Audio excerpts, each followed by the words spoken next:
Good day sa ating lahat mga kaibigan. Dito na naman tayo sa ating channel na Mercado Official po.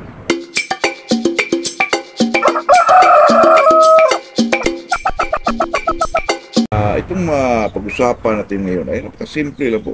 Talagang tungkol lang sa manok. Itong sinasabing ang manok na matatalo ay makitaan mo ng ganitong aksyon po. Ito kasing mga manok na medyo kulang sa anong kaibigan, kundi kulang ka ba sa pagkondisyon, kulang ka ba sa pagbigay ng pagkain. Pag nakitaan mo isang manok na kaibigan, ito mga kaibigan, anuhan nyo, talagang tandaan nyo to. Pag ang manok mo, nakakondisyon ka na, ilagay mo sa kulungan, tapos ang manok hindi umiipot dun sa loob ng kulungan, ako, kung mga ulutan lang mga kaibigan ay talagang wag mo nang ituloy po. Kasi ilang bisis, pag ilagay mo sa limber o lupa, tumatay ng malaki po. Hindi ko lang alam bakit ganyan. Di naman, kung palagi mo naman yan na ilagay sa kulungan, kung mag-relax ka o ano, may ipot naman. Pero kung dating sa pagkondisyon mo, tapos hinugasa mo ng paa, sa gabi, ilagay mo doon. Siyempre, balutan mo ng tila. Tapos, ang manok, kinabagahan, nakita mong walang ipot, mga kaibigan. Ako, huwag mo nang ituloy yan, mga kaibigan. Kasi ako, dati, experience ko yan. Kahit derby man, alitan mo na yan. Kasi sa derby naman, pag ano ka, 5 cocks o 3 cocks, may mga sobra kang 3, 2, di ba? Mga ano yun, mga inkaso po, pamalit. Sa atin dyan, pag nakikita kong ganun, hindi ko na ituloy po. Hindi ko lang alam, sa akin lang yun, mga kaibigan. Talagang sa atin naman dito ay hindi natin inaano yung kung ano yung mga estilo, ano yung mga style sa paghanda ng isang manok. Sa akin, pag nakita ko manok na may ganun ng pinakipakita sa manok ko na ganun, na hindi ho umiipot doon sa loob ng kulungan, ako hindi ko na ituloy yun, mga kaibigan. At saka itong manok na pinakondisyon mo, mga kaibigan, magalaw naman, ganun. Pero hindi ho tumitilaok ang manok, nako. Yan ho, isa yun sa mga sinyalis, mga kaibigan, na medyo 50% o 80% magtalo yung manok ko. Kasi, pagkondisyon ang isang manok, talagang tumitilaok yun, lalo na pag makikita, parang magyabang, mga kaibigan, na makikita ng ibang manok, talagang tumitilaok po. Pag nakitaan mo yung manok mo, hindi ho tumitilaok. Ako, wag mo nang ituloy yun, mga kaibigan, sa tingin ko po. Di, mag-obserba ka pa. Maghanap ka pa ng ibang, ano ba to? Ano pa ang mga nakita kong hindi kanais-nais sa, nako, ako, experience ko rin yan. Pero, hindi ko kagad inalis, mga kaibigan. Inobserbahan ko pa rin kasi makilos niya ay wala namang diferensya. Yung mga ano, pero hindi ho, tumitilaok, mga kaibigan. Kaya medyo mag-isip tayo dyan. At saka itong, kung ano man yung narinig sa isang manok, nakalimbang ba o ano yung walang reaksyon po, nako, ano tayo dyan, medyo magtaka tayo, ba't walang reaksyon? Kung may mga ilapag sa ibang limber, parang hindi lang kumikibo, mga kaibigan, walang reaksyon ba? Kahit makarinig ng anong inay, kung ano man yan, walang reaksyon po. Ako yun, doon tayo mag-ano, mga kaibigan, na medyo ang manok na ito, parang palitan na natin to kasi alam mo, ng pira ngayon, kaibigan, mahirap kitain po. Totoo yan. Ay, ang manok pa, alam naman natin na wala pang kasiguraduhan. Tapos, ganun pa ang makita mo sa manok mo na ilaban mo. Bukas ba o susunod na araw? Ay, wag na. Kasi, alam mo na. At saka, isa ito, mga kaibigan, kitaan mo ang manok na medyo, ano po, yung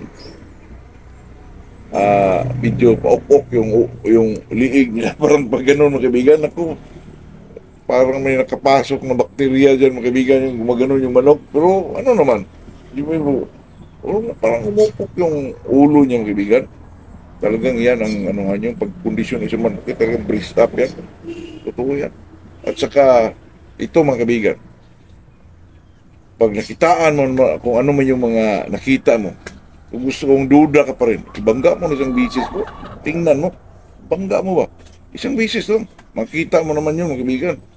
Opo, yung makita mo naman kung ang isang manok na may dinaramdam o nag-off o nako, ah, pag pumapalo, tapos obserbahan pa rin. Kasi alam mo na, nako, ang pira ngayon mga kaibigan, napakahirap anuhin po, kitain. Kaya kung may mga bagay tayong ganyan, kahit punti lang pira natin, 1.5, 2.5, ano pa rin yun. Kasi mahalaga sa atin yun. Kasi may mga manok tayong patukain po. Yeah, totoo yan. Kaya pag nakikitaan tayo, kasi mga kaibigan, makita mo naman yan sa 3 days for the fight, ikulong mo na yung manok mo. Kaya makita mo yung mukha ng isang manok, yung pulang-pula ba, di ba?